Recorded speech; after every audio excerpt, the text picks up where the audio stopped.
main goal is to do VR Now initiative, which is to provide stuff that people can immediately use. One of which is the virtual equipment you can see in the mirror in front of us. On this user, we have the virtual headphone and the virtual goggle, as well as down here we have the credential in the heart location. So with the virtual headphone, we can start music by pushing trigger. We can also pause it. We can also adjust the volume to be louder as well as lower. We can also use it to interact with this Alt node, which is like the Alt key of a keyboard, to quickly bring out different menu. So I can also adjust our volume right here, as well as the master volume.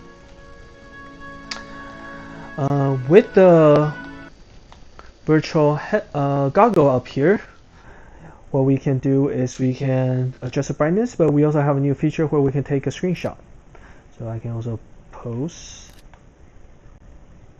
And then we can bring that up by going to the screenshot. We can take another one.